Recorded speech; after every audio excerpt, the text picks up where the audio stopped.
I hope you slept well last night, because you may never sleep again after watching this. I'm going to show you what a real demon looks like in our world. If I asked you to picture a devil, I think a lot of you would go to like him from Powerpuff Girls, like just that really classic red monster with horns. But in real life, that's not what a devil looks like. This is what it looks like. Kenneth Copeland. Kenneth Copeland is a preacher, evangelist, whom I've referenced many times in the past, that exploits religion for financial gain. He is extraordinarily wealthy by taking advantage of the people in his faith. And he does all of it with a smile on his face and an attitude that resembles just pure evil. He is what I believe to be a wolf in sheep's clothing, as they say. Let me show you one of his most famous interviews, which is going viral again, which is why I wanted to talk about it, where he was interviewed by Inside Edition about his lavish lifestyle. How are you, sir? We'd just like to ask you about why you don't want to fly commercial. Why have you said that you won't fly commercial? You said that it's like getting into a tube with a bunch of demons. Why do you think that? Yeah, he's one of those private jet preachers that I always like to insult and call attention to the hypocrisy of. People like him, these evangelists or heads of mega churches that live a life of outrageous luxury financed off the backs of those in their congregation who are donating under the guise that it's going to help further their faith or help the church or something like that, when really all it's doing is enabling them to live a lavish lifestyle. It always just makes me sick to my stomach. It runs so counter to the Bible that I have no doubt in my mind they will likely be going to hell without God even giving them a consideration of entering the pearly fucking gates up there. It is deplorable. It is just diabolical stuff. And yet it is so common. I just recently talked about an online pastor who blamed his cryptocurrency scam on God, saying that God made him make a shitcoin to scam the people that follow him, which has to be one of the most blasphemous things you can ever say as a pastor, but he had the gall, the fucking chutzpah, to blame the crypto scam on the Lord. And you're going to see this a lot throughout this interview, and if you ever dive into this rabbit hole of corrupt pastors, they always use their connection with God as the excuse. Well, God actually wants me to have a whole fleet of private jets. It's actually very Christian to be wealthy. And it's just a complete bastardization of what the Bible's supposed to teach. No, listen to me just a second. Not the people. The main reason is because of the need. If I flew commercial, I'd have to stop 65% of what I'm doing. Baloney. What a load of horseradish. You wouldn't have to stop 65% of what you're doing if you flew commercial. You can fly commercial and still reach all of the same places. There are more planes in the sky right now than there is poop in my butt. And trust me, there's a lot of poop in there, because I haven't taken my morning shit yet. You can fly commercial and still do all of the same work you've been doing. And it's not like you're doing important work, Kenneth. All you do is you're basically like this Dementor who sucks money out of everywhere he goes. That's not important work. You're just perverting Christianity to fit your own agenda of making as much doubloons as you possibly can accrue in this lifetime. Isn't it true that you want to fly commercial so that you can fly in luxury? How much money did you pay for Tyler Perry's Gulfstream jet, for example? Well, for example, that's really none of your business, but... Isn't it the business of your donors? Listen, I paid. You kind of caught me off guard here, okay? Certainly. Well, if you'd like to come out here, I'd like to give you a chance to catch your breath. And he's floundering here because he knows there's really no way of justifying this when actually confronted with the question. He usually relies on the Bible as a shield from criticism, so all the people in his faith, if they question him, he says, oh, well, you're questioning God. But now he's actually getting interviewed by someone who's done their research and is actually talking to him about how his lifestyle is the complete opposite of what the Bible talks about. And he doesn't really know how to defend it, because there's no way of doing that. It's also very telling the way he views all the people around him by calling them demons in a tube when talking about flying commercial and why he just won't do it, because he can't stand to be around people in general. He just wants to use them for his own financial gain. It's a fucking sickening perspective. And his mannerisms, the way that he does these like creepy smiles and his gestures, all of it is so menacing. And have a conversation. We don't want to catch you off guard. I love Inside Edition. You got to get this now. Hey, you listening to me? My wife thinks Inside Edition is, oh yeah. Now, that'll send a shiver down your spine. The way he acts and the way he sounds, all of it is what I imagine it would look and sound like if a demon was ever made flesh on this planet. He is what I would picture the Antichrist looking and acting like. Oh, it's just like disturbing listening to him speak. My wife thinks Inside Edition is, oh yeah. What does that even mean? Like he's clearly trying his best to like suck their cock. Like, Inside Edition is incredible. I can't believe you guys would do this to me when I'm such a fan of yours. It's just weird. It's so off-putting. Everything about him feels so fake and sinister. Thank you, Lord. Help me. Let me pray. Well, let me just ask you a really simple question. A lot of people think it's unbecoming for a preacher to live a life of luxury and to fly around in private jets. What's your response to that? Very simple. It takes a lot of money to do what we do. We have brought over 100, let's see, the latest figures just came out, 122 million people to the Lord Jesus Christ. Can you show me the Carfax on that? I'd really like to see the data to support that claim. What I think happened is you brought in $122 million. That's not necessarily bringing people to the faith, you know what I mean? That's more like bringing the clams to the bank, is what it seems more to me. I really appreciate the Inside Edition interviewer not pulling any punches, just playing hardball here. She is absolutely cooking Kenneth. She is slapping his cheeks on the grill and whipping up a fine ass patty here at the barbecue today. Watching Kenneth squirm is priceless, and you're going to see his defense mechanism, as it is for a lot of these corrupt pastors, is always like, I need to pray, hold on, wait a minute, I'm getting a message from God, it's a transmission into my cerebral cortex, hold on a minute, and then he's like, oh Lord, I pray, wait, hold on a second, Inside Edition, shit, I'm getting overcome with the faith again, he said I need another private jet, oh yeah! Like, it's one of those things where, in the middle of being confronted with an indefensible statement or an indefensible act, they desperately cling to, hold on, I gotta pray real quick. Like, no, I'm a good person because God's talking to me and I gotta pray. I'm so overcome with it. I've gotta pray. And you see that time and time again when it comes to this. It's pathetic. And it's honestly an affront to God, I would imagine, to try and use him as your get out of jail free card. That shit, again, that's gotta be blasphemous. It's gotta be. Without the airplane that we have that I bought from Tyler Perry, and I didn't pay anywhere, and Tyler's one of the greatest guys. He made that airplane so cheap for me, I couldn't help but buy it. Case closed. It was such a good deal, he was losing people's money by not investing it in that private jet. Man, thank God for Tyler. I have no doubt the good Lord put Tyler in the position he's in today just so he could give Kenneth Copeland a private jet at a great deal to continue to spread the good word and the gospel. Well, my question then, okay, all right, but I want to get to the demons because people are very concerned about that comment. Give me a chance here, Inside Edition. I love your eyes.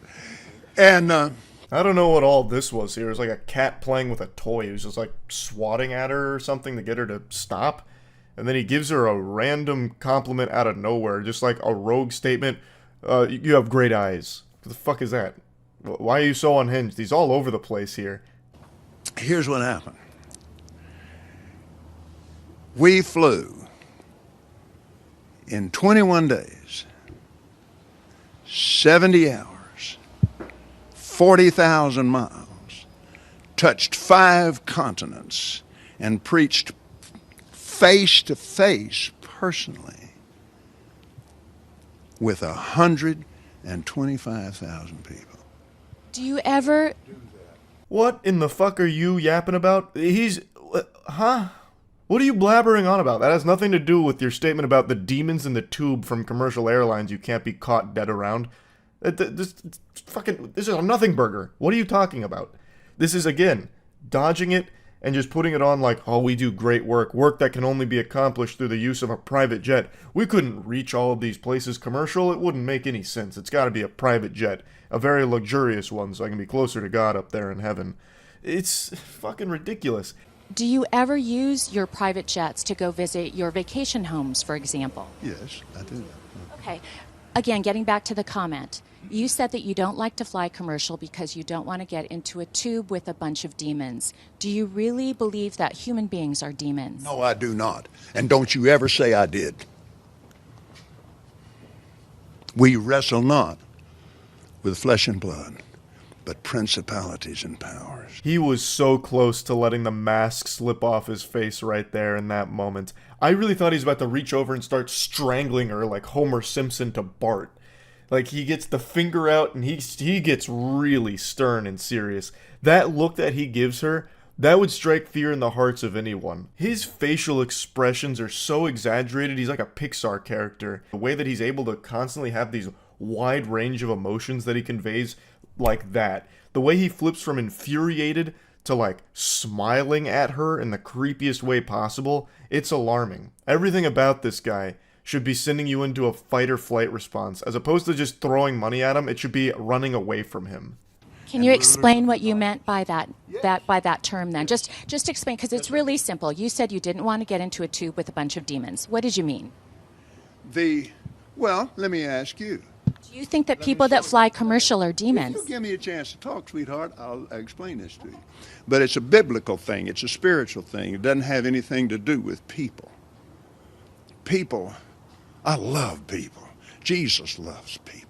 That's probably the first truthful thing he's ever said in his life. I have no doubt that Kenneth Copeland loves people. Because people are the ones that finance his lavish lifestyle. They pay for his private jet vacations that he goes on all the fucking time out the wazoo. So I know he loves people. I'd argue there's only one thing Kenneth Copeland loves more than people. Wallets. And sticking his dick in there and just fucking them raw. Taking as much money out of it as he can possibly find. Through misleading them through the faith. And exploiting them. And taking advantage of them. That's the only thing that he loves more than just people in general would be my bet.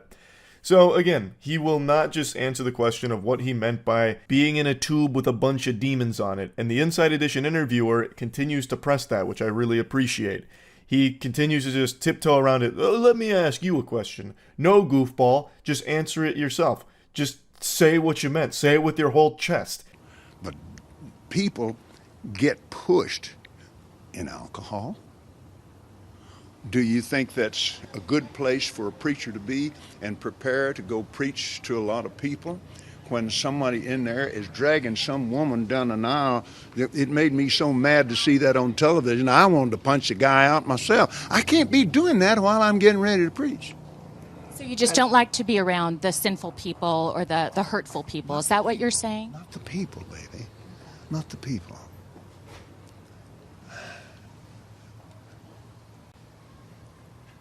Back during the days that we couldn't do anything else, we had to travel commercial. The saddest period in his life when he had to fly commercial. God bless, I can't believe he made it out alive with that. Yeah, that's horrifying. Horrifying. But again, Kenneth, you're directly referencing people when you're talking about this. You gave an example of a man dragging someone down the aisle. Like, what? You're literally talking about people, and you're like, no, not the people. What the fuck are you talking about? And he brings up, like, alcohol? I can't be around alcohol in commercial. That's not a good place for a preacher. What the fuck? The reason he won't just say what we all know he meant is because he knows that even the most brainwashed in his following would hear that and get a very bad impression of it. Because he is basically calling them demons. And that could potentially hurt his bottom line. We wrestle not with people, but with principalities and powers, unseen things, rulers of the darkness of this world. Talking about the devil, he's a very real devil, just the same as Jesus is a very real Lord. Yeah, I'm starting to agree, Kenneth. I feel like I'm watching an interview with the devil right now. He continues, again, to just try and start spouting sermons that are pretty unrelated to this whole thing. He then talks about how many jets they have, and, well, he still has no way of defending it in any meaningful capacity. Because you can't really defend it, because there is no universe where a preacher needs this level of wealth to do what they do. It's gluttonous. That's a sin, Kenneth. It's corruption. Blatant corruption. and it comes from, at least partly, from the donations of just normal people that go to these mega churches or go to these traveling evangelists, that kind of shit. It comes from them trying to better their life, but they're doing it through a con man who's taking advantage of that desire. And it's fucking sad. It always makes me furious. Kenneth Copeland is one of my least favorite people on the planet and has been for the better part of a decade. I've talked about Kenneth for a long time now, and I'm sure I will continue to do so, because this guy is going to most likely live forever, because he is propped up by the puppet strings of Lucifer himself. So this guy, he's probably going to outlast everybody on this planet at some point. But the main thing that happened that wasn't the main reason. The main reason was I could no longer do what I called to do and be on the airlines. Besides that, I need my clothes when I get there. And you have some fancy clothes. I mean, do. for a pastor, you are living a life of luxury. You've got great homes. You've got great planes. You drive in limos. I'm a very wealthy man. You're a very wealthy man. Yes. Cool, I guess. If I was someone that was putting money into the church and what I believe would be a man of God, I think the number one thing I wouldn't want to hear is that he just uses it to be a wealthy man with a bunch of really fancy clothes, cars, and private jets. Feels like it defeats the whole purpose, don't you think?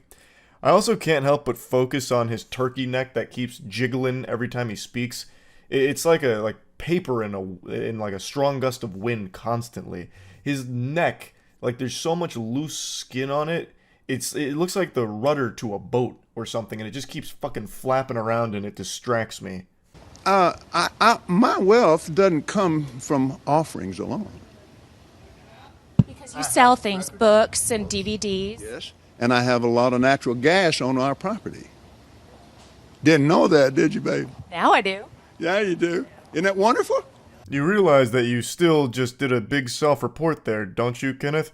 You said that your wealth doesn't come from offerings alone, which means some of it does, which means some of your wealth is taken directly from the offerings of those in your churches and those that believe that what they're doing is for the greater good of the faith, not to line your pockets. You openly just admitted to that. But it will run something in the neighborhood of 25 million in the poor. Can't do that and be broke. So final question is, a lot of people maybe have a misunderstanding then about what you do in prosperity preaching. So the final question is this. To those critics that say that a preacher should not be living a life of luxury, what is your response to that? They're wrong. That's it? That Enough said. Hey, checkmate. Now give him more money for being wrong and hurting his feelings, so he can get himself a new private jet to dry his tears with. He says that he invests 20 to 25 million in the poor. What do you do? How do you help them? Seems like you just take money from everybody. What do you do with that 20 to 25 million that you apparently invest in the poor? I looked it up and I couldn't really find anything on that. There's really no information on it. I'm super curious now. Seems like just kind of a lie. Maybe invest 20 to 25 million in like smaller businesses that serve less wealthy areas or something. I have no clue, but I can't find anything where he's like directly helping anybody except himself, actually. it's a misunderstanding of the Bible that if you go into the Old Covenant, do you think the Jewish people believe you should be broke?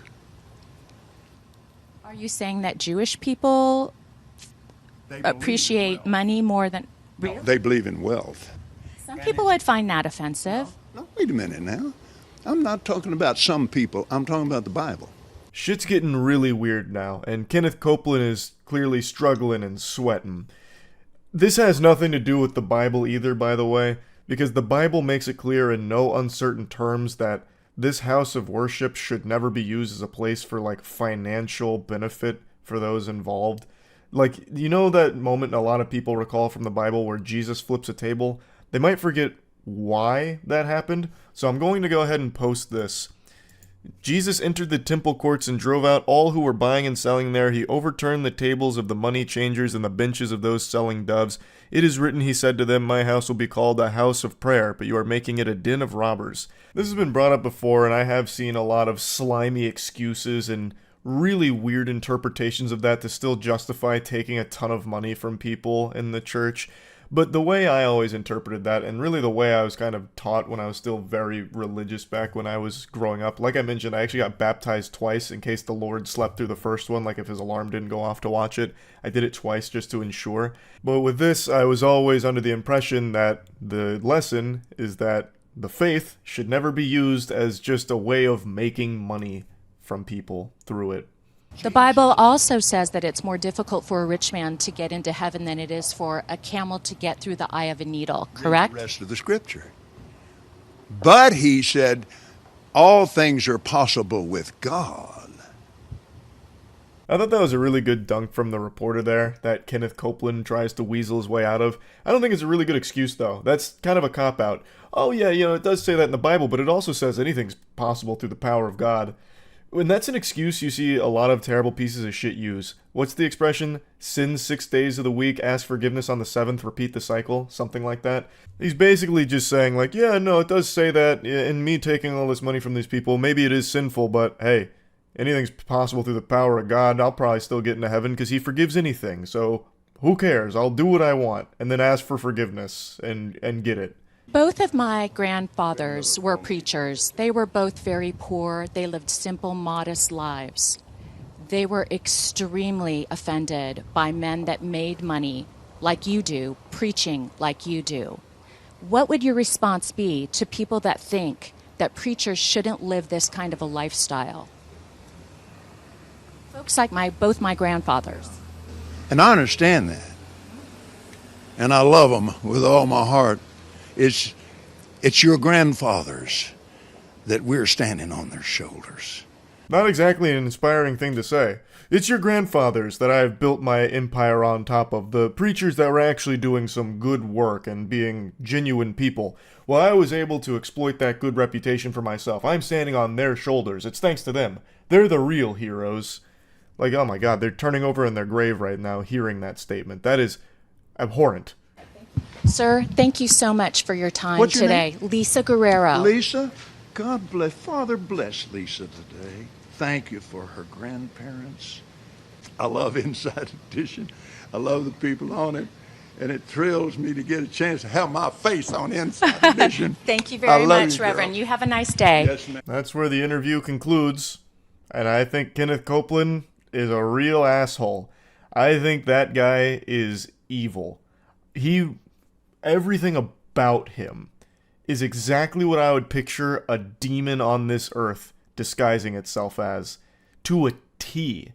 It's almost cartoonish how evil his aura is. So yeah, anyway, that's really about it. So yeah. I couldn't decide if this was a good idea for a video to make just because of how dark and disturbing it is, but earlier today I saw a thread on Twitter going around listing the most evil artists and musicians of all time, and absent from the list was by far the most evil singer to ever hit the mainstream, Ian Watkins. And I was just shocked that not a lot of people seem to know about this.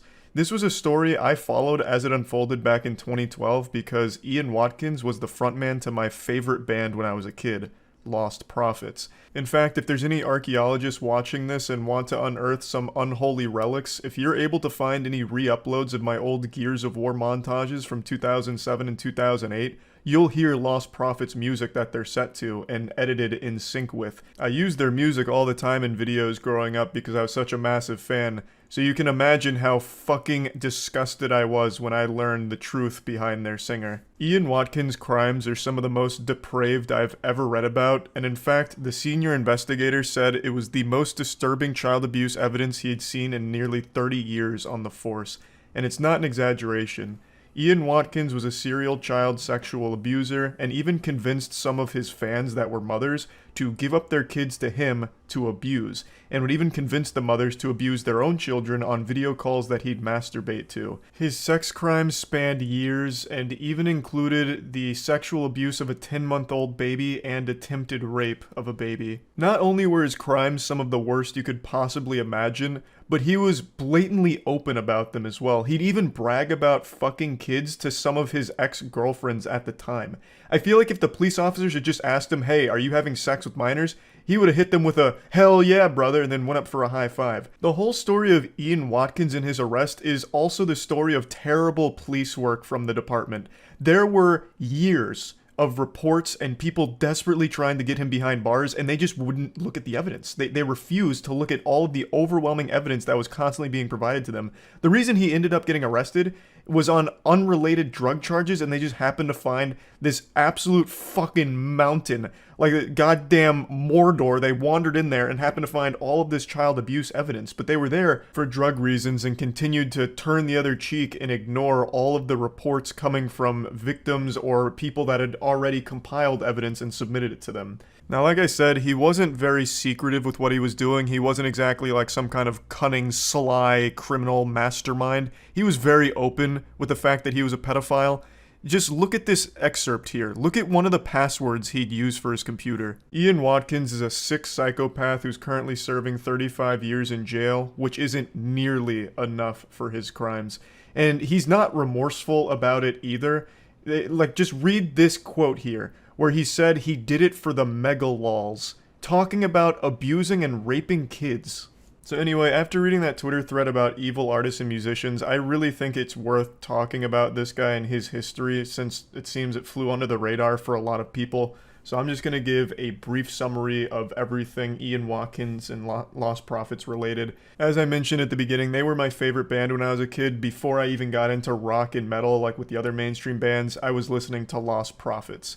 You know, this is way back in the day, but there was something called Pixo, which allowed you to make your own websites easily. And when I was in 4th grade, I made my own Pixo website called coldflames.pixo.com. Don't even bother searching for it. It's dead and buried 6 feet under, went straight to hell. Not even on archive.org.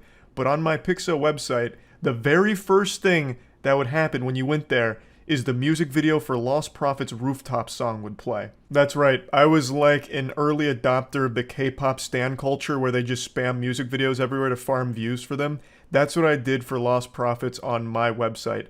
So their music video for Rooftops would play, and then if you went to any of the other links on the side, a different Lostprophets music video would play. I don't remember everything I posted on that website. I know a lot of it was RuneScape related, like giving updates on my character. But when I was giving updates, you would always be having a Lostprophets music video play, like Shinobi vs. Dragon Ninja or something like that. But yeah, all that to say, I was big into the band, so this shit hurt a lot learning about this. I've always had that mentality of you need to separate art from artist when it comes to things, but I've been unable to do that for this band. They were my favorite band when I was a young kid. I can't listen to them anymore after learning everything about Ian Watkins. It's impossible for me. I can't separate the art from the artist, especially considering Ian Watkins in one of their music videos even subtly hints at his crimes. In the music video for A Town Called Hypocrisy, Ian says at the end, "Hi kids, welcome to Town Time. We have an amazing show for you. You're going to learn all kinds of important lessons." And in hindsight, it's pretty clear what he was like saying here, knowing his history and what was actually going on behind the scenes, and it's so fucked up. Now let's get into the actual timeline as well as history of Ian Watkins and the band. I'm not going to be showing much footage at all here. I'm mainly just going to be telling the story. It just doesn't really sit right with me to show anything from them. Knowing what we know now about Ian Watkins, it just feels fucking weird and yucky. However, there is a great breakdown of this whole situation from a channel called Gamers Inc. And they do show footage from the band as well as interviews of Ian Watkins. And they do a great job with it, so I recommend checking that out if you're interested in seeing more from the group as well as Ian and who he was as a person. But for me, I'm not going to be showing any of it, so let's get into it. Ian Watkins was the stepson of a Baptist minister and was an honor roll student. He basically fucking straight A'd his whole career as a student, graduated with honors from the University of Wales, and then in 1997 formed the Lostprophets. They saw moderate success with their first album called The Fake Sound of Progress, but it was in 2004 with their follow-up album, Start Something, that they really broke into the mainstream spotlight. They sold 2.5 million copies and were propelled into stardom. They had their music videos on MTV. They even had Last Train Home on the soundtrack to NFL Street, which was a great game. NFL Street had a fucking wild soundtrack, but yeah, they were there. They were everywhere. Montages, back when Halo 2 montages were just starting to get their feet, Lostprophets really took it by storm. They were a mainstream success, pretty much overnight with Start Something. With all the success came a lot of fans, many of which were underage girls that Ian Watkins would invite backstage after gigs. And from a couple of sources I've read, there were even rumors circulating around this time from media outlets that noted that there were minors backstage at these concerts around Ian Watkins, which made them uncomfortable, but they didn't really report on it or do anything on it, so I think that's a big fucking blunder from them. That is absolutely something that I think they should have raised an eyebrow with and looked into a bit deeper, but regardless. 2004, they had Start Something, they were blowing up. Ian Watkins was already abusing his status and starting to bring underage girls backstage. Then around 2008, he started getting addicted to hard drugs like crystal meth and cocaine. There was even a Music Insider that revealed more information to the depravity that was happening behind the scenes. They really blew the lid off the case of what was exactly going on back there. One of Ian Watkins' exes gave an extremely in-depth explanation for all of the awful shit that he was doing and interested in, from child pornography to bestiality to him believing he was invincible and untouchable. Her name is Joanne, and she spent years gathering evidence against Ian Watkins in order to get the authorities to take him in, investigate, and arrest him, but was ignored at every possible turn.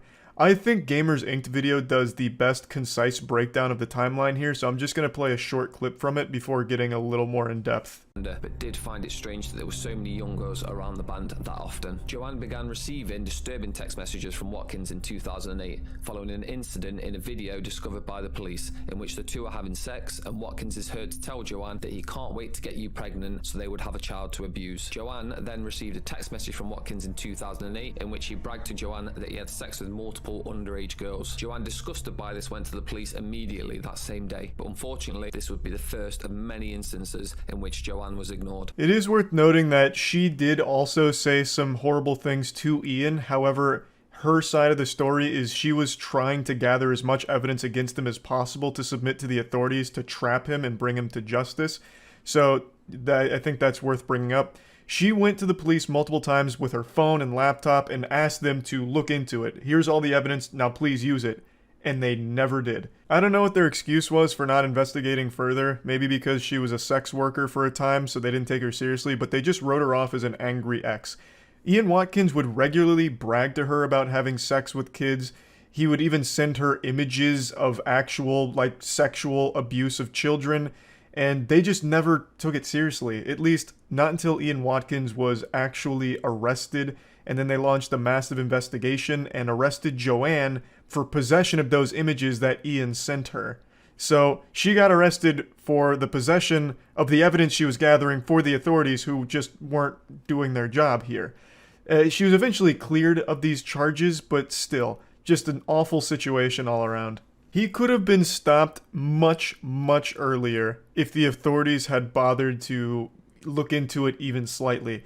Because, like I said, he wasn't really hiding anything. There were a lot of rumors dating as far back to 2004 about some of the awful shit he was doing.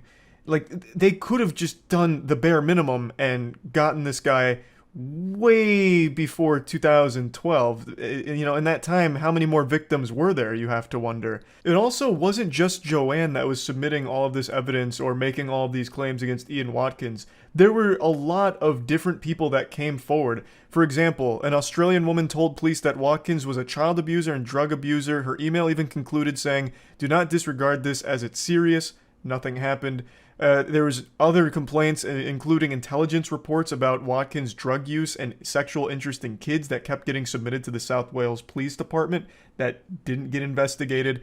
In March 2012, a woman even told police that Watkins may have sexually assaulted an 11-month-old boy, and then even described images that could be found on his computer if they searched.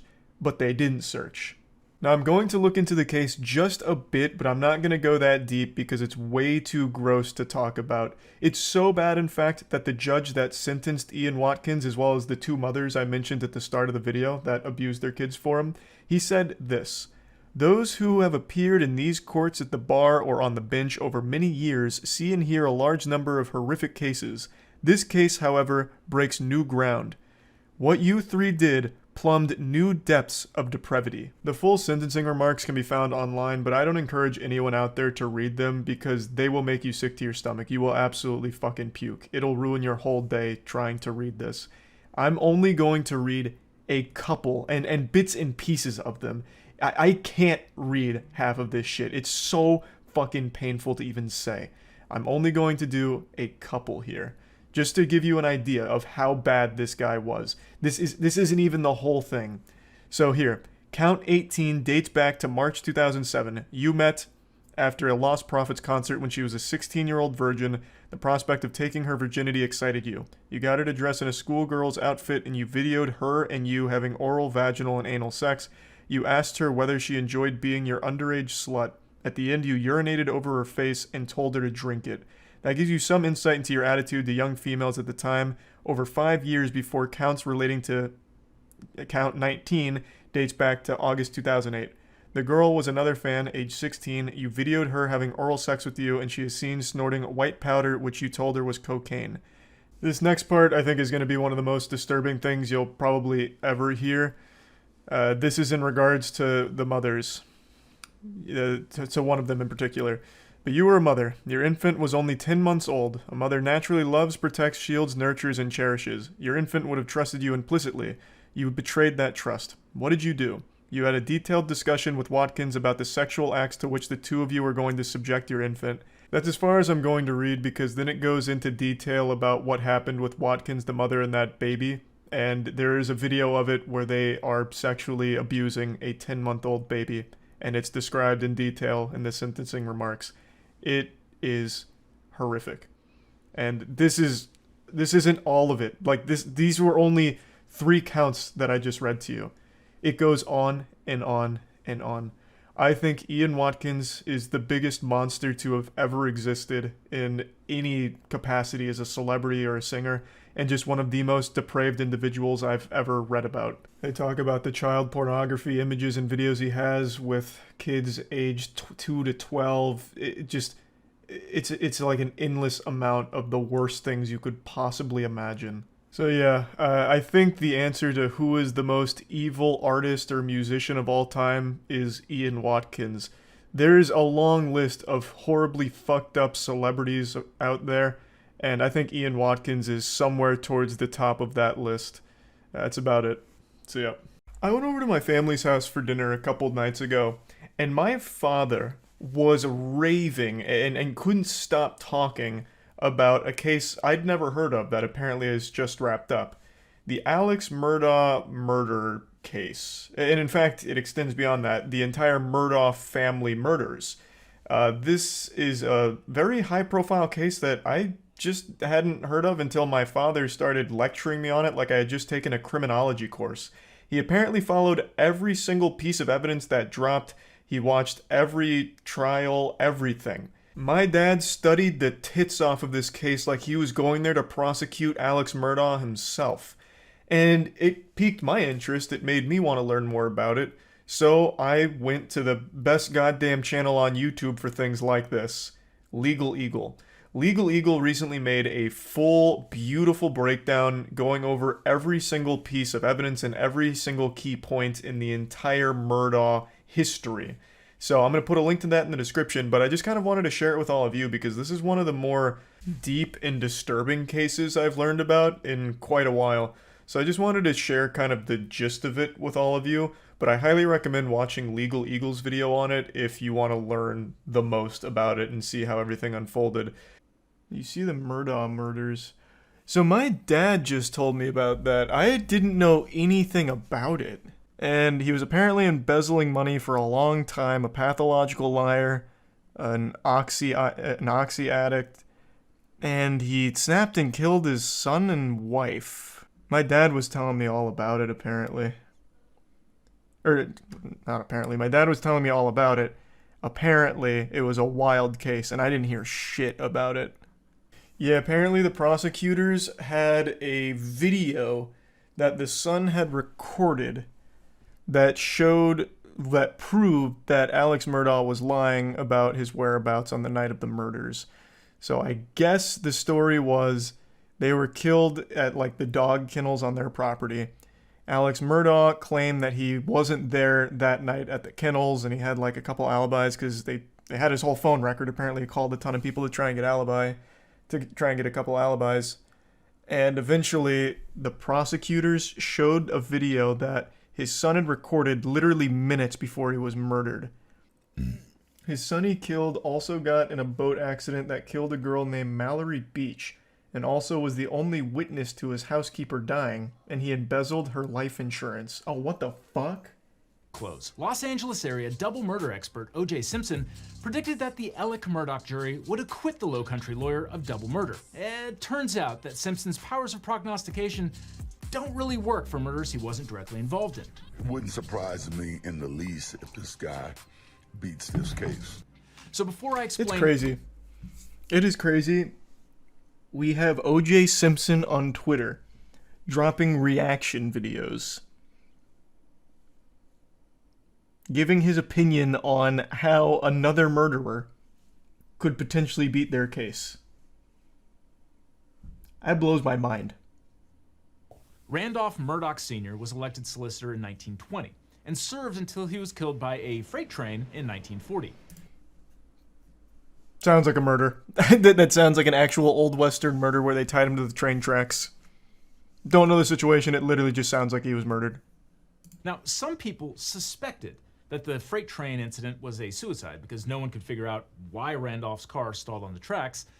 But Murdaugh Sr. was succeeded by his son, Randolph Murdaugh Jr., known as Buster, who held the position for 46 years Cool from nickname. 1940 to... On two separate occasions, 20 years apart, he told jurors that if they didn't impose the death penalty on a criminal defendant, he would use his power as solicitor to release other rapists into the community. Yes, you heard that right. What? It's hard to imagine a worse thing a prosecutor could say in court, but I'm sure prosecutors have.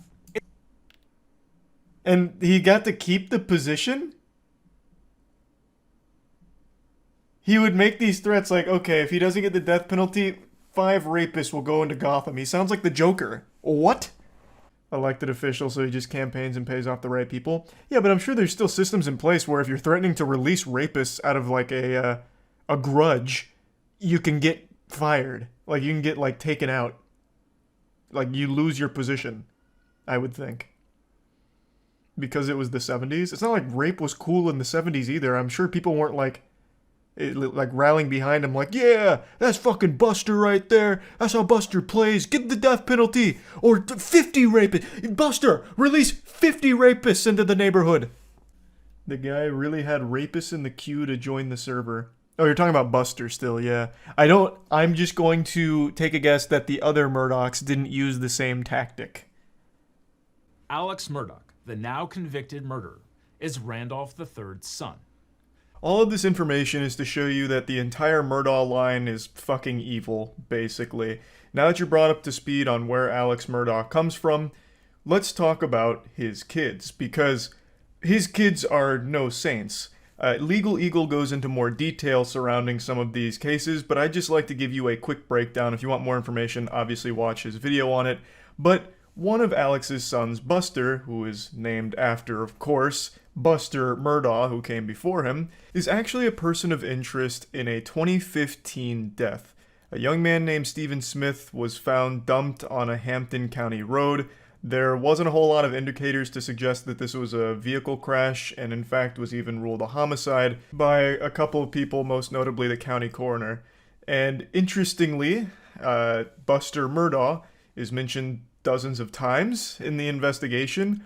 Also, Alex Murdaugh and his brother Randy visited the crime scene, passing through the crime scene tape, and there were rumors that Buster Murdaugh and Stephen Smith were in some kind of relationship, and this case actually just got reopened after the entire Alex Murdaugh investigation. So that's all a bit peculiar. That doesn't seem good. Something smells very fishy over there with Buster Murdaugh. And he's not the only one. In fact, Alex Murdaugh's other son, Paul. In 2019, Paul and his friends were partying on a boat. At one point, his friends say Paul and his girlfriend got in an argument where Paul assaulted her, and then eventually the night culminated with the boat crashing, everyone surviving except one person, Mallory Beach. Paul was blamed for the death because he was fucking driving the boat. He received 2 charges, one, boating under the influence causing great bodily harm, and one, boating under the influence causing death. So as you can see, the Murdaugh family is known for more than just financial crimes. There's a lot of death linked to the family as well. And there's still more. There's still one that I haven't even talked about, one that happened before Alex Murdaugh killed his son and wife. In 2018, their housekeeper Gloria Satterfield allegedly tripped over one of their dogs and fell down the stairs and died at their hunting lodge. Alex Murdaugh then instructed Gloria Satterfield's sons to sue him for insurance money. However, he neglected to inform them that he had already collected on 2 settlements and basically robbed them of about $4.3 million from the insurance here. The man is just pure evil, just a shriveled, pruny, fucking ghost-looking motherfucker whose entire bloodline seems cursed and is nothing but bad news. It is disgusting. His lawyer said he planned to sue Alex and Maggie personally because they allegedly kept a beer refrigerator at the hunting lodge and underage kids were free to drink up. Given the scale of Alex's financial crimes, discovery of his assets would have revealed years of Murdaugh's criminality. Later that same night, Alex allegedly found Paul and Maggie dead outside the kennels at the Murdaugh's sprawling hunting estate. I'm really trying to break this down into the most concise form possible just to convey like the general story of the situation, but again, I can't recommend checking out Legal Eagle's full video on it for the absolute best breakdown. In a nutshell, years and years and millions upon millions of dollars of stolen money and financial crimes were about to be brought to light, all of which Alex Murdaugh was panicked about.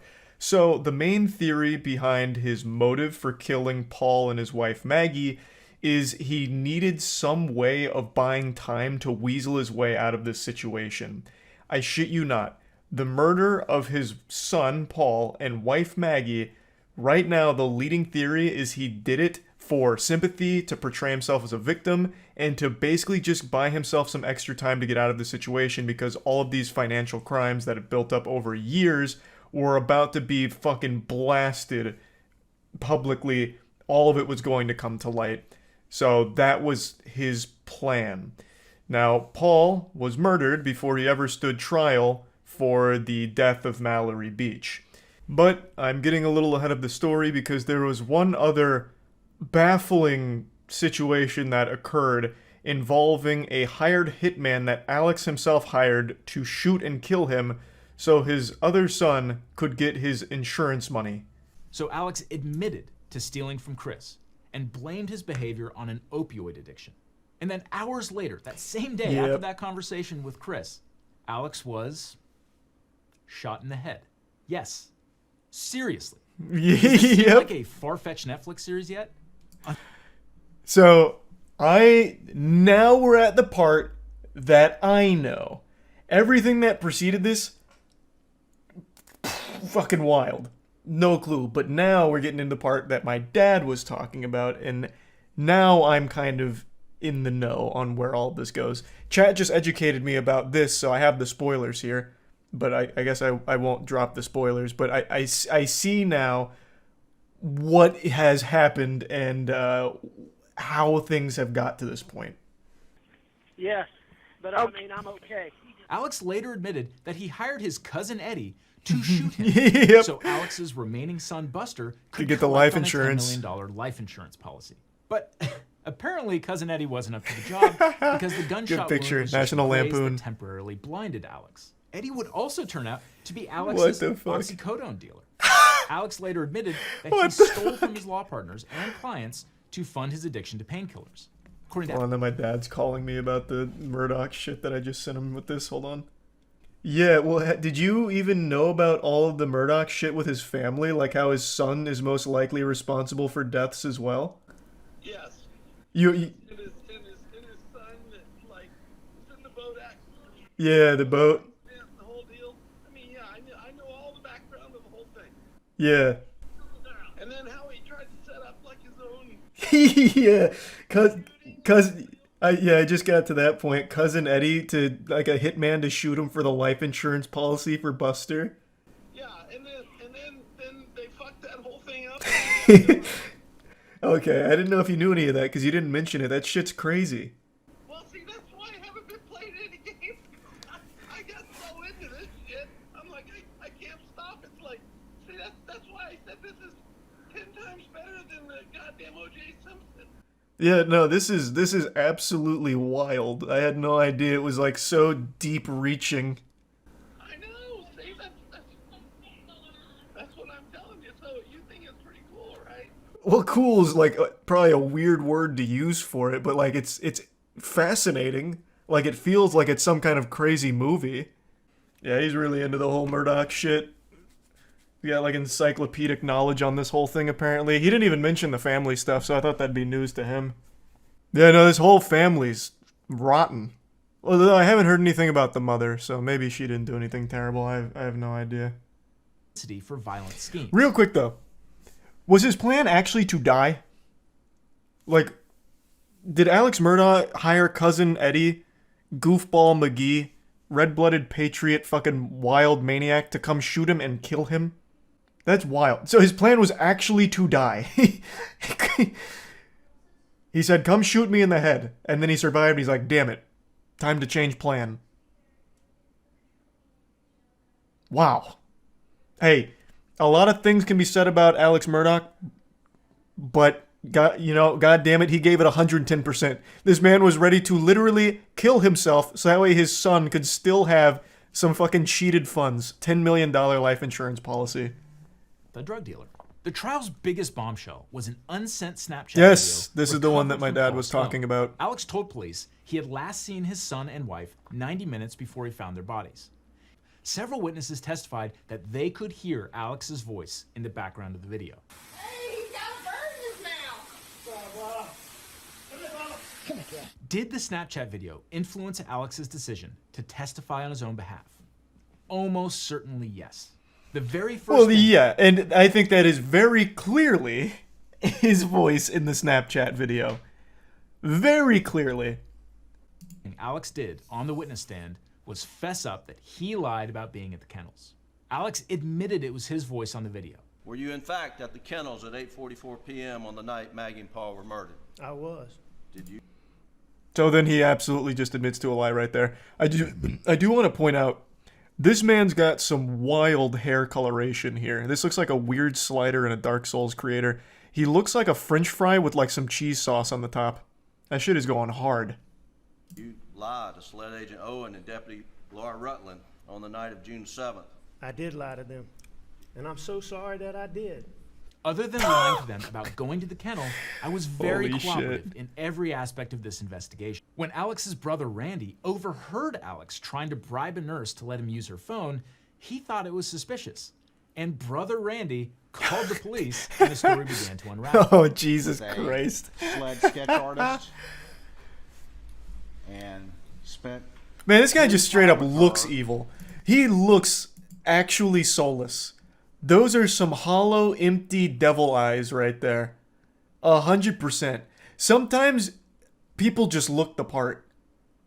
But in an earlier interview with investigators, Alex had actually implicated his groundskeeper. He also told the jury that someone angry about the death of Mallory Beach committed the murders. These inconsistencies undermined Alex's credibility. Then there's the mess with Alex's financial crimes. The prosecution argued that Alex's financial crimes couldn't be separated from the murders because exposure of his vast financial crimes was one of the motives speaks to his for killing characters. Maggie and Paul. Well, not only that, I imagine that also helps to demonstrate, like, make a character profile, right? I don't know if that is actually something that's usable in court, but doesn't that also serve to poke holes in the credibility since all of these financial crimes hinged on a bunch of lies and embezzlement and all of that? Or is that not allowed? every single one of these, you had to sit down and look someone in the eye and convince them that you were on their side when you were not. Wow, that's hardball. Do you remember even one of them? If you ask me questions, but I can't remember sitting down with Dion. Alex's response? What I admit is I misled them. I did wrong, and that I stole their money. What Prosecutor Waters was getting at was this. Ladies and gentlemen of the jury, Alex Murdaugh is sitting there and looking at you in the eye to convince you of something, but you shouldn't believe him.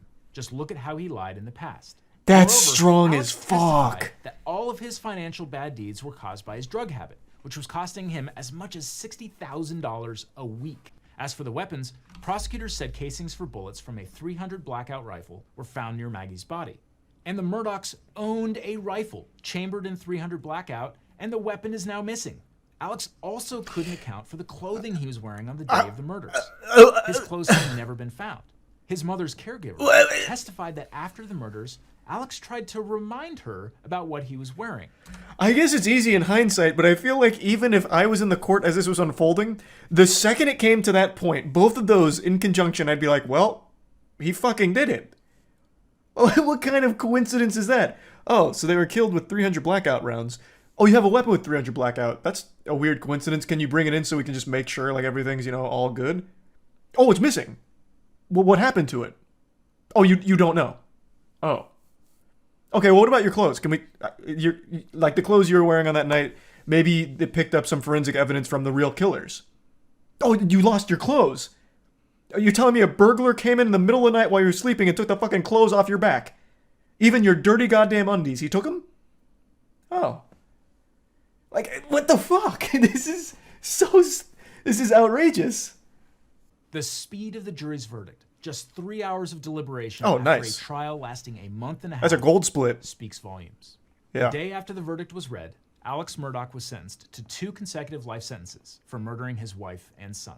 I just watched an extremely interesting case presented by the Law and Crime Trial Network that I just had to share with all of you because it really feels like the plot line to a late 90s soap opera.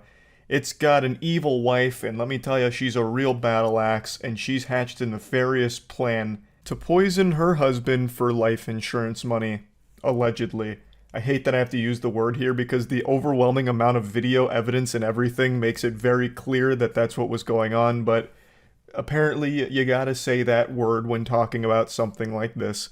But anyway, that's not where the whole story stops because the husband becomes aware of it, but can't act on it right away, so has to continue to play along with the woman that's actively trying to kill him.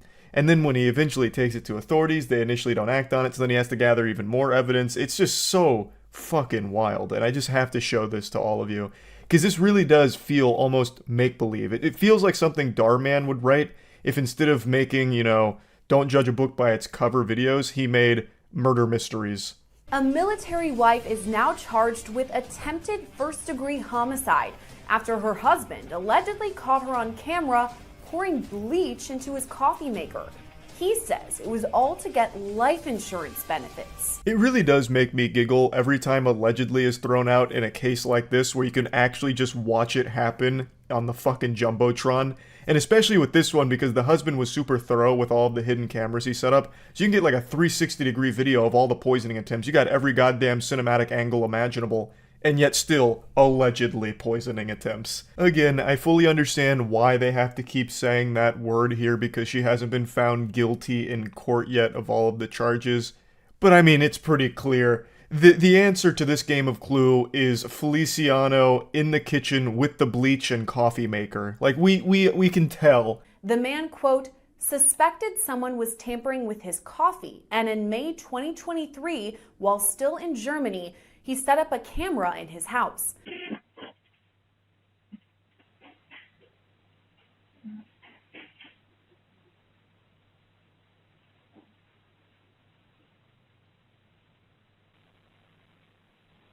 The husband alleged his wife used bleach as a form of poison, storing the chemical under the sink. This is one of many videos that capture her pouring bleach into his coffee pot. So he became alert to something a bit off about his coffee and suspected tampering with it. And I imagine he was able to taste something was wrong immediately. bleach is like one of the most agitating chemicals you can ever fucking ingest. Like, coffee is not going to disguise it. It's not like the perfect Trojan horse to deliver bleach into your system. You'd probably take a single sip and immediately go, pooey, yucko, wow, like, ouch. That doesn't taste like coffee, it tastes like fucking poison. You would have better luck shitting into his coffee pot and hoping he doesn't notice. There's at least a chance coffee can mask poop, but not bleach. Like, even if you have no taste buds, you would probably feel something is wrong with your coffee with bleach being mixed into it. So immediately, I imagine, he was tipped off that something was very awry here. So he set up the camera. I don't know if he immediately suspected it was his wife. Maybe he thought there was some kind of like burglar coming in to fuck with him and pour bleach into his coffee pot or something. I don't know if he immediately started to point fingers at his wife. I imagine he probably did, because I mean, who the fuck else is going to break in there and pour coffee or pour bleach into the coffee, unless it's like the Tooth Fairy out for revenge or something. So I don't know how surprised he was to see that, but I still imagine that that was traumatizing to know that the person that you are married to, the person that is the most important person in your life, is actively trying to kill you. Court documents state that at the time, during May 2023, the husband, quote, stopped drinking the coffee but continued to pretend to drink it as he did not want to make a report of this while in Germany.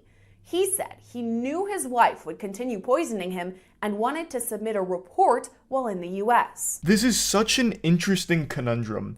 So he didn't want to make the report while in Germany and continues to fake drink the coffee, playing a game of pretend here, and then also, I assume, pretending that everything's okay in the marriage between them, even though he knows in the back of his head his fucking wife is trying to kill him.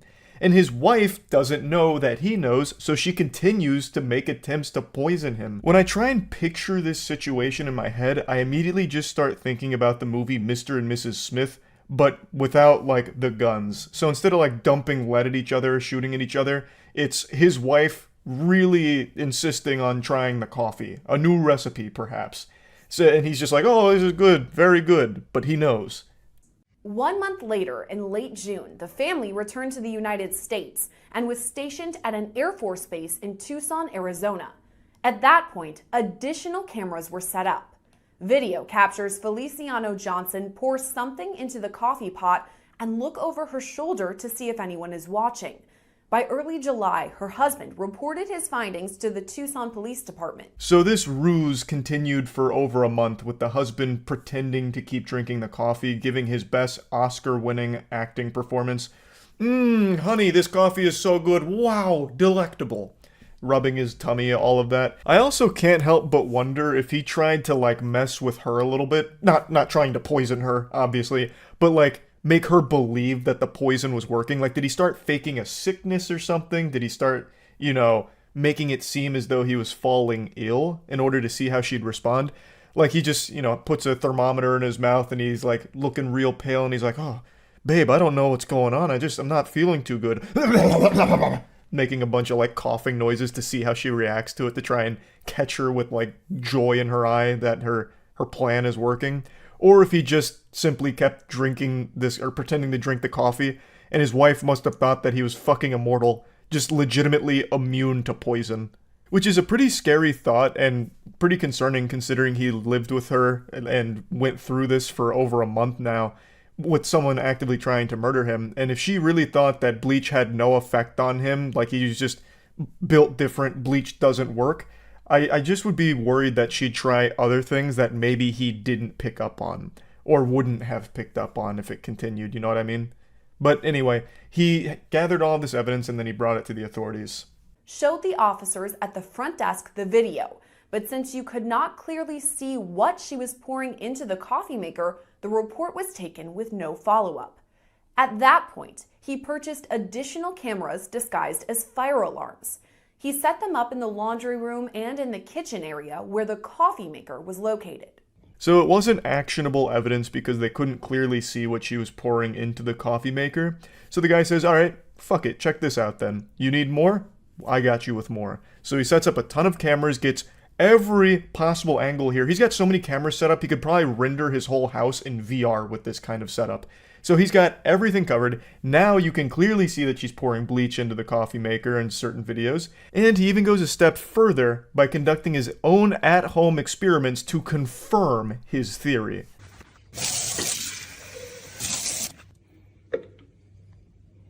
Normal. It smells. I can smell it. I can smell it. Soapy. Tea. You're gonna see purple. Boom. Science, bitch. Now we're Breaking Bad here. So he's got even more proof, not only with the video evidence of his wife pouring bleach into his coffee pot, but now he is confirming the presence of the bleach in the coffee pot even after having it drained all day and all of that. Now he has an overwhelming amount of proof against his wife. Feliciano Johnson was caught on camera multiple times, appearing to pour bleach in the laundry room, walking it into the next room, and then pouring it into the coffee maker. After collecting multiple videos that showed her allegedly pouring the bleach into the machine, Feliciano Johnson was arrested on July 18th. I'm assuming she did all of this while the husband wasn't home because she is pouring the bleach in the laundry room and walking it to the kitchen, so literally walking through the house with bleach in her hand. If the husband ever saw that, she would immediately know that he would know that something is really fucking foul going on here. Why are you transporting bleach around the house? Like, what could possibly be the excuse, you know? Oh, babe, you're home. It's great to see you. What do you mean, why is the bleach in my hand? Oh, actually, I just wanted you to just take a peek at it real quick. Just tell me, does the bleach smell weird? Splash! You know, like, there's really not a whole lot of wiggle room for an excuse on why you're transporting bleach from the laundry room to the coffee maker. So, again, I assume he just wasn't present for it. But then it makes it really interesting watching the footage here because she keeps looking over her shoulder. So it's an interesting look into the human psyche and kind of just basic human instinct, where when you're doing something fucked up, when you're doing something diabolical, for some reason, you just can't help but double check your surroundings to make sure no one's peeking in on you, even when you're completely alone. Anyway, just something I felt like pointing out. Overall, I'm happy to see the husband didn't get poisoned, and I'm happy to see she got arrested and is now facing these charges here. So hopefully justice will be served. I can't imagine a world where all of this evidence is presented and they're like, inconclusive. It's fine. You're overreacting. You're out of order, Buster. Your wife was just making you some real nice coffee with the extra flavor juice to it. So I imagine she will likely face serious time for this. I mean, it's attempted first-degree homicide, apparently. So, or allegedly, excuse me.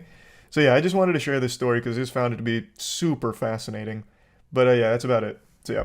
I've said for a long time, Hollywood is an evil place. Not exactly a brave take, no one's going to be gasping or have their jaw on the floor, but you might be questioning, Charles, how can you even say that? You yourself are a Hollywood superstar thanks to your game-changing performance as District 8 hospital helper in the Hunger Games Mockingjay Part 1. Isn't it a bit hypocritical to say Hollywood's evil when you yourself were a large part of the reason Hollywood is successful thanks to reinvigorating public interest in cinema? Due to your exceptional acting as the District 8 hospital helper and single-handedly carrying the Hunger Games franchise on your extremely strong back, a back that's built like a Greek god and Adonis, if I was to lat spread right now I'd look like a bat, the same franchise that's responsible for springboarding Jennifer Lawrence's career but only because they cut out most of my scenes as the District 8 hospital helper because they overshadowed hers.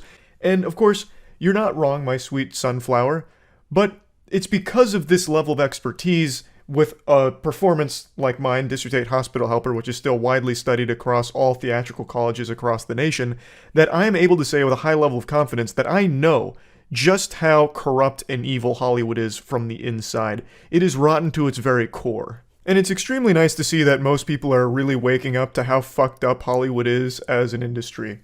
Now, I covered the writer's strike when it started about 3 months ago now, almost 3 months ago, and I want to just give a follow-up to where things are at because it's not improved, and in fact it is only escalating, and now it's more than just the WGA that's gone on strike. Now, SAG-AFTRA has joined the party as well and are striking too, and a lot of the actors are standing with the writers here.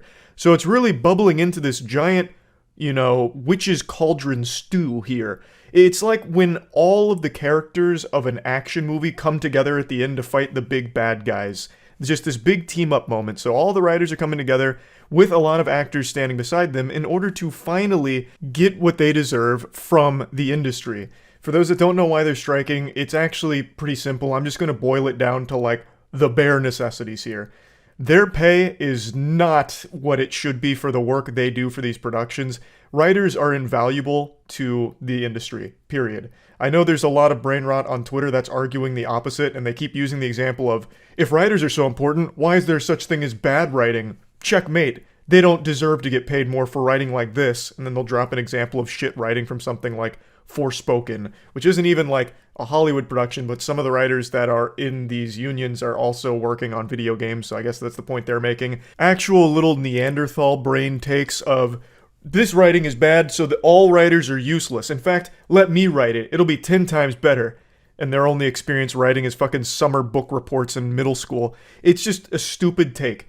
Of course there's going to be better writing than others, right? But it doesn't mean that all writers are useless or something. It's just natural. It's the same thing with like athletes. There's going to be some athletes that are better than other athletes. It's just one of those things. So yeah, there's going to be bad writing. Doesn't mean they don't deserve to get fucking paid for their work. It's just stupid. It's beyond dumb. Writers are one of the most important positions to any production, full stop, 100%. And their pay has not reflected this. They're not being fairly compensated for their work, and they haven't been for a long time. They don't have a lot of options in terms of like royalties either. It's just very unfair to writers. And obviously the entire industry has been changing with streaming becoming more and more prevalent, and they're just falling behind on keeping writers adequately compensated. In fact, their pay has fallen, and they're not getting any like real reasonable profit shares or splitting or anything like that.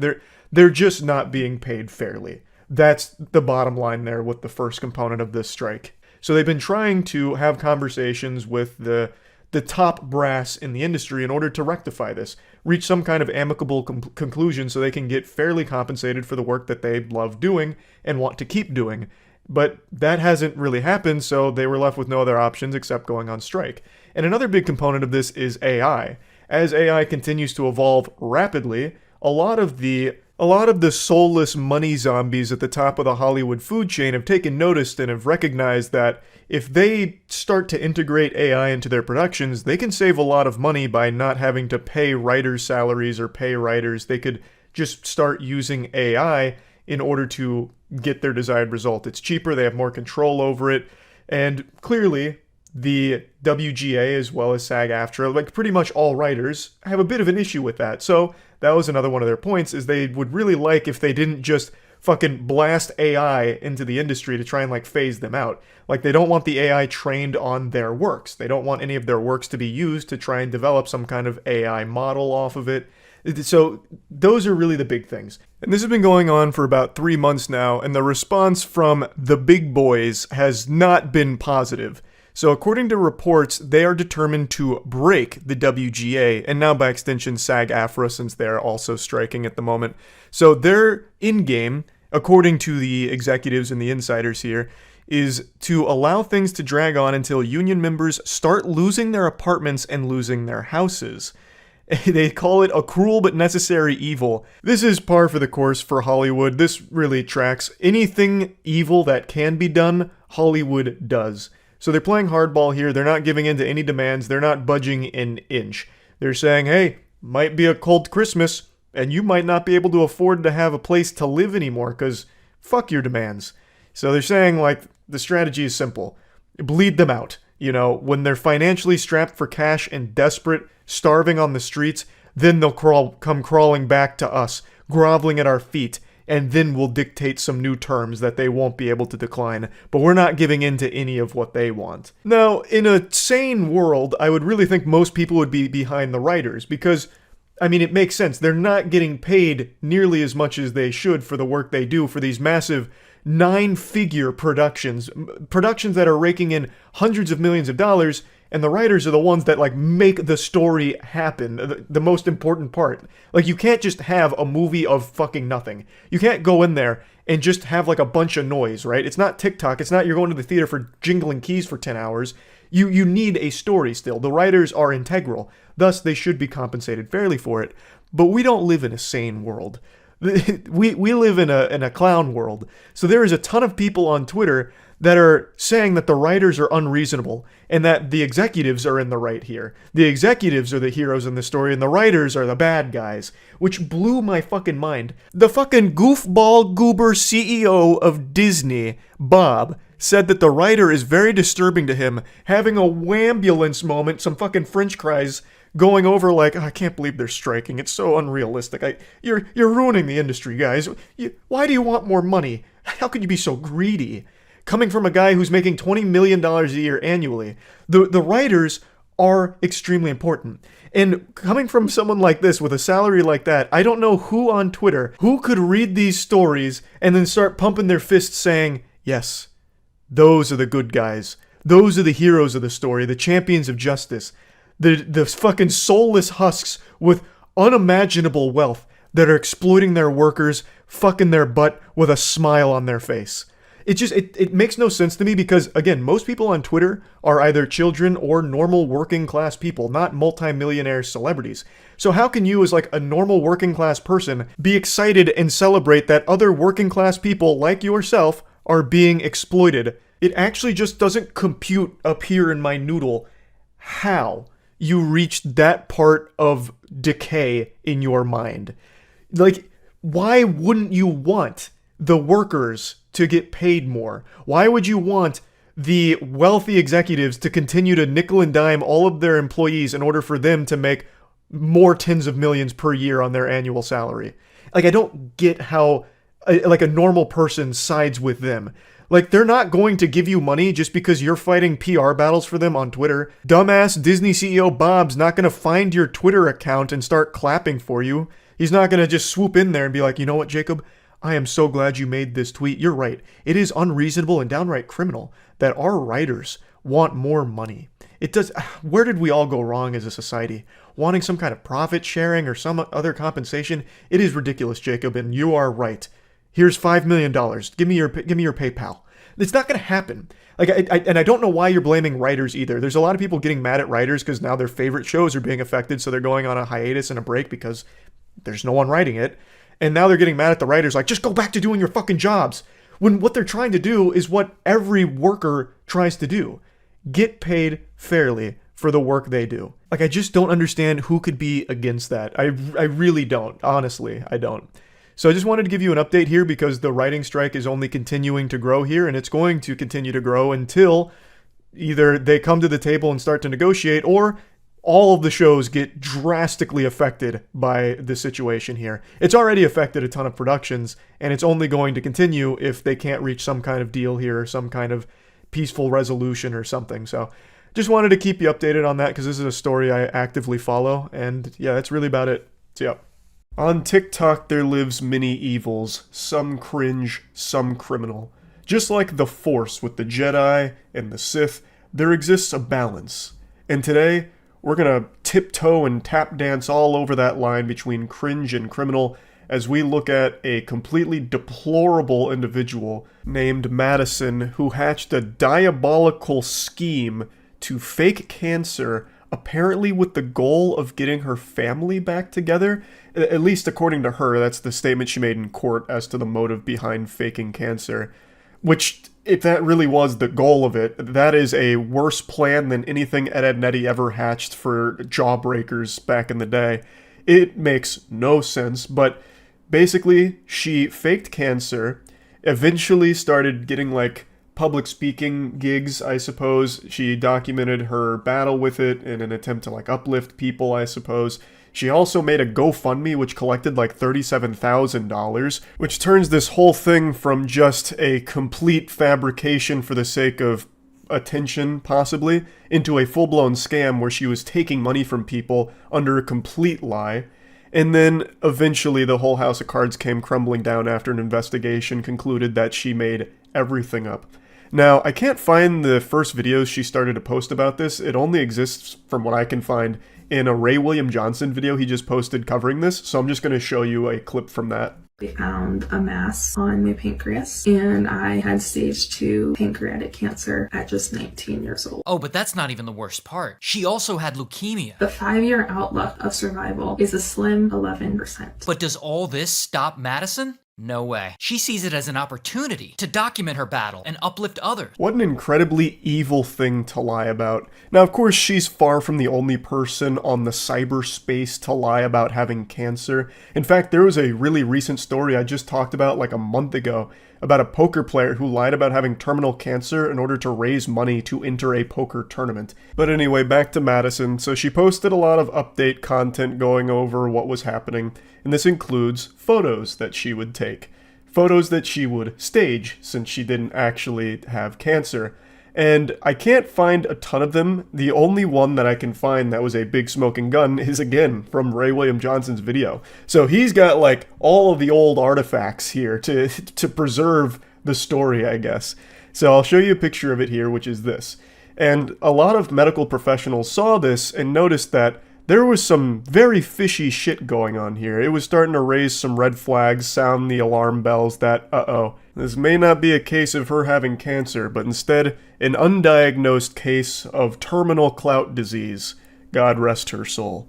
So the medical professionals pointed out a lot of things that just didn't make sense about the photo. Some inconsistencies, not even using real medical tape, just a laundry list of problems with the photo, and anonymously reported it as suspicious. It got the attention of the Eldridge Police Department, and they conducted an investigation, eventually subpoenaed for medical records from Madison, and found that she'd never been diagnosed with any kind of cancer or tumor from any medical facilities. So it turns out her cancer diagnosis is about as real as Goatman, which is to say, not real at all.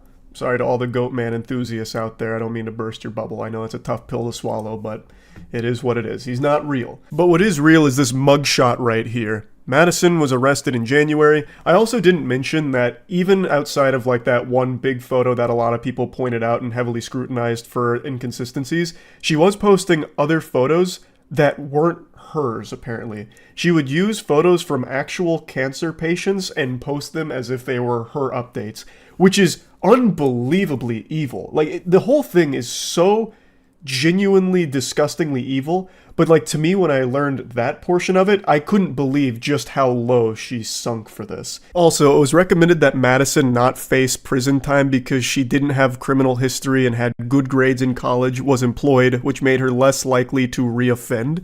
Which I think is a bunch of baloney. What a load of dirty barnacles. What do her good grades in college have to do with anything here and her ability to lie about having cancer again? No, she'll never do this again. Wait, look at her report card. She has an A in kinesiology.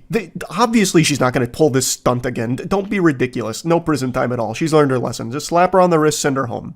So, someone spoke up about that. Her name is Rhonda Miles, and she runs a pancreatic cancer foundation in Nashville. And they actually donated to Madison and testified at the hearing. It was devastating to sit there and watch Scott County prosecuting attorney act like a defending attorney, so that was tough. And I think she'll have a lot of questions to answer from the locals on that at some point. Why are you defending this girl when you were supposed to be prosecuting? I couldn't agree more.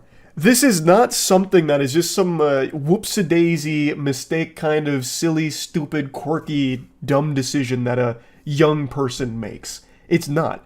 This is a cold, calculated, evil plan that she did make like $39,000 from. I don't know why they took it so lightly here. But anyway, before I get to what her sentencing looked like, why don't I let you hear from her herself when she talked about this in court. 20-year-old Madison Russo pleaded guilty to a charge of first-degree theft after police said she pretended to have cancer and received donations online. I didn't do this for money or greed. I didn't do this for attention. I did this in an attempt to try and get my family back together. I saw a comment point something out pretty profoundly. It said her plan was to get the family back together, and it worked. They all came to court with her. And I was like, yeah, that's pretty accurate. She never said how the family was going to come back together, so, But I don't necessarily believe that. I feel like if the plan was to get the family back together, why the fuck are you making a GoFundMe and making money off of it, right? Plus, let's just assume that your nefarious plan you cooked up worked and your family all did come together to support you. It's absolutely going to crumble when you don't go to doctors to get your treatment. right? So if the family came together, they would immediately know that you are a lying sack of shit, because you would not be going to any of these treatment facilities, and they'd want to support you, right? So they would immediately know that something is wrong since you're not actually getting any treatment from any medical professionals. It doesn't make sense. So I don't think that was the real motive. That was just trying to weasel her way out of a very, very serious situation here because she scammed people out of $39,000. Now, she was ordered to repay that money that was donated to her, which is good. So all of the people who donated money, I believe, got money back for it. So it's at least a nice conclusion for them. They didn't just lose out on that forever. The judge sentenced Russo to a suspended sentence of 10 years. That means she won't go to jail unless she gets in trouble in the future, but it will go on her record. And basically she received probation, where as long as she doesn't do anything stinky again in the next 3 years, she won't go to jail. But if she does reoffend and do something bad, then she will. Overall, I think she got off pretty easy from this. Oh, I forgot to mention she has 100 hours of community service work, which, you know, that's not exactly the harshest punishment here to fit the crime, if you ask me. To deceive people with a lie like this here and rake in $39,000 with people that believe they're supporting a cancer patient who's going through an incredibly intense battle is so sickeningly disgusting. And I cannot believe how light the sentencing on not only her case, but cases similar to this have been in the past. Like I said, she's not the only one to do this. She's actually far from the only one to do this. But for some reason, they never actually face big repercussions for it. And I guess I just don't really understand why, because it is still a big, very lucrative scam that they're engaging in. It's highly illegal. So why is it always so light with the punishment? I don't know. Sometimes they don't even face punishment. There's been a couple of times in the past online where people have faked cancer, got a bunch of donations, and then just left, vanished. And they, you know, come back a couple years later, pretend it never happened, and they're just fine. They don't get in any trouble or anything. I don't know. It's just so weird to me. But yeah, I wanted to go over this pretty evil case here of a TikToker being a big ol' sack of shit. That's about it. So yeah. All of you know I'm a huge wrestling enthusiast. I absolutely love it more than Garfield loves lasagna. So much so that we actually have our own wrestling league, the Moist Wrestling League, and we even dropped our most recent episode a few days ago. This isn't meant to be a plug for it or anything. This is actually a really serious topic. The reason I mention that is because I'm just showcasing my passion for this craft. And for the longest time now, many decades, there has been this stain in the wrestling industry with a boogeyman that sits atop the food chain. His name is Vince McMahon. He is a cockroach that no amount of pest control can seem to get rid of. I'm confident even if you don't follow wrestling closely, you know Vince McMahon. He is extraordinarily wealthy and he has infested tons of other things even outside of just the wrestling industry. And this man is downright evil. He has a laundry list of deplorable, disgusting, heinous acts that would make the devil flinch. I've talked about him at length quite a bit on streams and even in a couple of videos in the past, so I'm not going to be focusing on his sins from the past here. I highly encourage all of you to just Google his name. It's not hard to find any of this information. It's all just right there out in the open, right there at your fingertips. It is horrible stuff. I'm not talking about just like some drama where he was mean behind the scenes, which of course he was. I'm talking about covering up crimes, sexual misconduct. The list goes on and on and on, seemingly no end. And that's just what we know. There's probably still tons and tons of skeletons in that fucking closet. But anyway, the reason I'm talking about Vince McMahon again today is he is now at the center of another massive lawsuit here that has actually forced his hand and had him resign from his position at the WWE/UFC. They recently merged the multi-billion-dollar deal, and Vince McMahon, in light of all of this, has stepped down. The information comes from someone named Janelle Grant, who worked at the WWE's headquarters and is accusing the company's founder, Vince McMahon, of sexual assault, sex trafficking, and physical abuse in the lawsuit that was filed on Thursday. According to the lawsuit, Grant alleged that McMahon promised a job and later promotions at WWE in exchange for sex, and the lawsuit also includes allegations that McMahon trafficked her to other men inside and outside of the company, and there is a couple of names that get dropped that are some very big, alarming names, obviously. Now, even if you're not part of the wrestling community, I bet you've heard some buzz about this lawsuit because some text messages allegedly leaked from it, as well as some of the claims in the lawsuit are extraordinarily disturbing.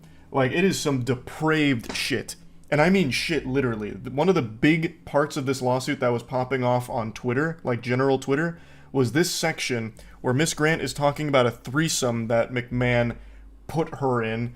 And she says, early in the encounter, McMahon immediately directed Miss Grant to lay down on her back in a supplicating position. While straddling over her, McMahon defecated on Miss Grant's head. McMahon left to shower off, but he instructed Miss Grant to remain in place with excrement in her hair and to continue performing for his friend. While Miss Grant requested protection, none was offered. McMahon and physical therapist actively continued with the threesome and directed Miss Grant's sexual performance for around an hour and a half while she was left covered in feces. Absolutely sickening and sadly not surprising behavior from Vince McMahon. I believe this is only the tip of the iceberg. I think this is the first domino to fall, and there's going to be a lot more information that comes out about some of the degeneracy, some of the crimes and awful shit that was going on behind the scenes under Vince McMahon here. Now, I saw quite a few people caught off guard by this, surprised to learn that Vince McMahon is a bad guy. They were wondering how this stayed buried, or how any of the sexual misconduct allegations didn't surface sooner. Like, how was it all kept a secret? I had to do a bit of a double take when I saw that. I got fucking stun-locked for a second. Now, of course, it's no one's fault. I don't blame anyone for not knowing about Vince McMahon's past. Like, if you're not an active wrestling fan, there's a really good chance you just didn't know any of this about him. But the only secret here is that there was no secret. Everyone knew about Vince McMahon's sexual degeneracy. Vince McMahon's sexual degeneracy is about as much of a secret as smoking cigarettes being bad for your health. This fucking ghoul paid nearly $15 million in hush money to quiet 4 women who were bringing up claims of sexual misconduct against him that had occurred over a period of 16 years. And that's actually why he previously stepped down. Now, of course, he stepped back up into a prominent position with the company after the merger with the UFC, and now he is stepping down again, once again, from sexual misconduct claims. So it's just never really been a secret that this decaying corpse, this fucking revolting gremlin of a man, is a horrifying piece of shit. It's just more people are opening their eyes to Vince McMahon being this fiend. Thanks to Janelle Grant's lawsuit, really making waves and highlighting a lot of previously unknown things like the sex trafficking and some of the other names that were included here to show how deep this rabbit hole goes and how awful all of it was. Now, sexual misconduct is something Vince McMahon calls home, so this isn't his first rodeo, and he tried to cover his own ass. Not literally, because he shit on someone's head, but legally tried to cover himself by trying to pressure Grant into signing a non-disclosure agreement in exchange for payments over several years totaling $3 million after their relationship and employment ended. So he was trying to silence her, to make sure she wouldn't, blow the lid off of this. Now, I'm no lawyer, I'm no expert, but I don't think a non-disclosure agreement protects you in the case of crimes. Like, I don't think if you're sex trafficking someone, you can have all of your victims sign an NDA and then they can't speak about it, you're safe. And if they do speak about it, they're the ones in trouble. I just can't imagine a world where if Grant signs that non-disclosure agreement and then goes forward with bringing this information to light, that she would face punishment for it. Like, I can't even picture that kind of lunacy. Like, listen, ma'am, we're really sorry about that sex trafficking thing. That's bad stuff. But you violated your NDA. And breaking an NDA is so much worse. You're going to prison. You're going to the slammer for that. You don't violate the contract. It's sacred. It's binding. Like, I just don't think an NDA protects you in the case of a crime being committed. Again, I'm not an expert, though. The only NDAs I've ever signed were to play a video game early, not poop on someone's skull, among other horrible, horrible acts. Allegedly. It's fucking scary stuff what was going on behind the scenes at the WWE with Vince McMahon. The parent company has issued a bit of a statement here. The parent company is TKO Group Holdings, and they said that McMahon doesn't control TKO or oversee day-to-day operations at the WWE, and that while this matter predates our TKO executive team's tenure at the company, we take Ms. Grant's horrific allegations very seriously and are addressing this matter internally. And a spokesperson for Vince McMahon also made a statement and said that the lawsuit was replete with lies, obscene made-up instances that never occurred, and a vindictive distortion of the truth. He will vigorously defend himself. I wish he would vigorously try and dive into a wrestling ring and tear both of his quads again. This is an evil man, and he has been evil for the entire time he has been with the company. And more people are starting to see this now. He is a fucking stain in the industry. I know there's still a lot of Vince McMahon fans because they separate art from the artist. He plays a character in the WWE, the commissioner, and he has been kind of iconic in the scene. I get that. Like, there is a lot of great WWE moments that, unfortunately, Vince McMahon is there for and was a big part of. Like, he played the role well.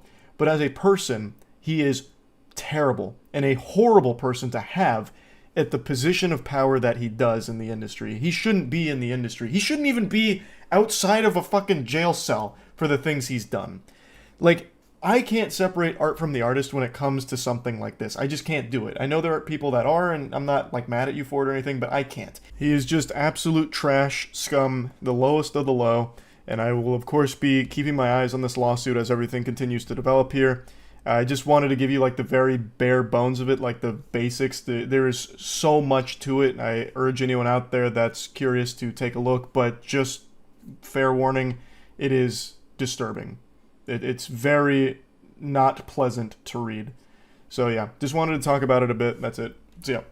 I'll be honest, I don't usually cover topics like what I'm about to touch on today because it's extremely serious. Usually the stuff I cover is things to point and laugh at, throw tomatoes at, say boo, stinky, yucky, boo. Not this. This is horrifying. It's a story I haven't seen a ton of people mention, and I myself didn't know about it until a few nights ago where just some random chatter during stream mentioned it. And I looked it up, and the information was only a few minutes old. Like, I don't even know how that guy had access to it so quickly, unless he's like one of the chief investigators on the case that just typed it in the chat. But when I looked it up there wasn't a ton of specifics mentioned about the case. But I followed it over the last few days as more and more information has come to the public eye. It is truly evil. And to my knowledge, this is the first case where a live stream was used as an alibi in a murder case or anything of that magnitude. There of course has been cases like with Facebook live streams and even YouTube a couple times where horrible atrocities were committed live, but I think this is the only time that someone has tried to use a live stream to prove their innocence and act as a smokescreen to cover up their crimes. Now, the person I'm about to talk about hasn't been found guilty yet, but they have been charged with murder with overwhelming evidence. Extremely compelling and strong evidence. On December 18th in Ireland, a woman named Natalie McNally was stabbed to death in her own home.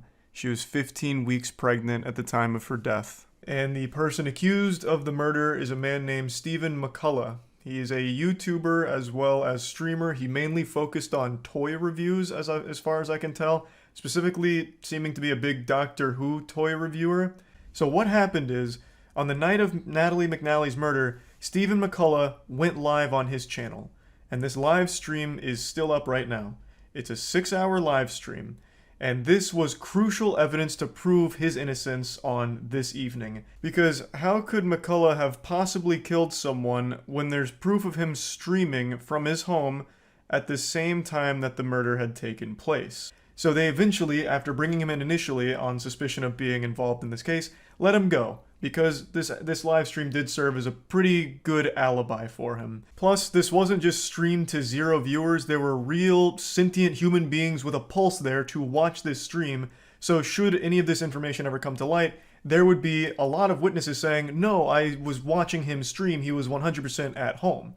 So that was his whole plan. And while this worked for a brief period of time getting him out of suspicion, it was an ephemeral victory because after the investigators combed through about 4,000 hours worth of CCTV footage, they kind of pinned his whole location. They got his whole itinerary here.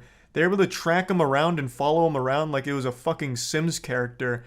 So not only did they see him through the CCTV evidence, but they also have the account of the taxi driver. They even took notice of things like a yellow glove underneath a black glove while giving change to a bus driver. And with all of this, they had a really strong case against him being the murderer. But they still had that live stream to explain. Because again, there is a live stream that did span the entire course where all of this took place. So how the fuck does this happen? You know, is he David Copperfield? Like, what, 2 places at once? Is this some kind of prestige situation where he had like a twin or a clone of himself? The actual answer is it's far simpler than you would possibly ever think. The live stream was fake. Yes, the stream went live on his channel during this whole period of time, but it wasn't actually a live stream. It was a pre-recorded video that Stephen McCullough had recorded days prior in order to look like a live stream, to mimic a live stream, so that way it could be used as an alibi for him. And when you watch the live stream, which again is still up on his channel, there are so many alarming red flag moments throughout it, even from the get-go.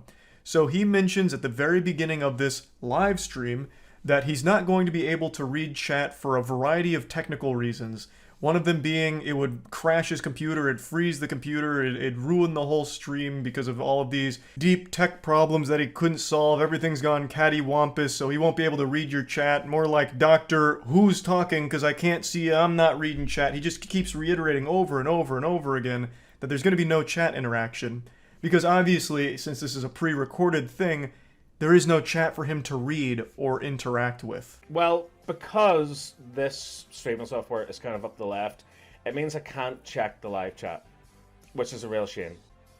Can't look at the live chat for some bloody reason, because if I do, it makes the whole thing freeze and OBS just screws up. And he just kept like explaining why he can't read chat, and then he started talking about like, well, I guess I could read it on my phone, but you know, I get addicted to TikTok when I'm on my phone, and that's a mess, so I've put my phone in timeout in another room, so I won't be reading chats there either, and that'd probably ruin my internet too anyway. So no chat tonight. You guys can talk amongst yourself. I don't even like live streamers who read chat, so no chat for me tonight. There's plenty of streamers who don't interact with chat, but to go this long and this in-depth on things that make absolutely no fucking sense whatsoever to explain why you're not going to be reading chat or reacting to donations is definitely a little odd. And there's plenty of other really alarming moments about this stream, especially looking back on it in hindsight. He keeps reiterating that he's live, you know, this is live, and he's staying inside all night. He talks about like drinking and driving, and he'd never drink and drive, which is why he's staying inside, drinking on stream live for his viewers to enjoy. He's playing GTA Vice City throughout the stream, and he's making comments about like how the police force is no longer like equipped to handle cases, and there's a rise in crime. It's in the real world he's talking about. It's all very fucking alarming stuff, but by far the scariest thing he says has to be this. Yeah, that's physics. That's what would happen in the real world. Abso-fucking-notly. Abso-fucking-notly.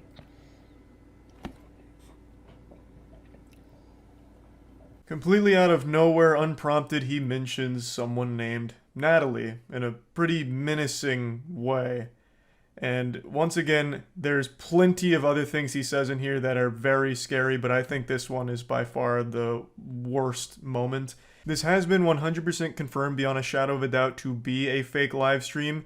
When authorities seized some possessions, they found the actual video itself and concluded that it was filmed on December 13th or 14th. And also, McCullough himself has confirmed that the live stream was not actually live, it was pre-recorded, but insists that he was actually just drinking by himself alone that night. He completely denies the murder and insists that someone else may have been dropped off in a taxi near his home. This is referring to the CCTV evidence that they've gathered, pinpointing all of his locations throughout the evening. There's also other awful shit here as well. McCullough stayed pretty close to Natalie McNally's parents, and in one case even left his phone over at their house in order to like bug them and secretly spy on them to record their conversations to see if he was a suspect. So McCullough went to the McNally house, left his phone on record, and left, but returned 40 minutes later claiming to have forgotten it, and police were saying that this was an attempt to listen into their conversations to see if they suspected him of anything in this. I can't envision a world where Stephen McCullough is not the person who committed this crime. There is just an overwhelming amount of evidence against him. And he still doesn't have a real explanation for what the possible motive to faking the live stream would even be. Nothing that makes sense, at least. And then randomly dropping Natalie's name during it. I just cannot imagine that this man is innocent, but he hasn't been found fully guilty of being the murderer yet. But yeah, overall, a horrifying situation. I'm wishing the absolute best for the McNally family, and I'm hoping justice is served here. That's about it. See ya.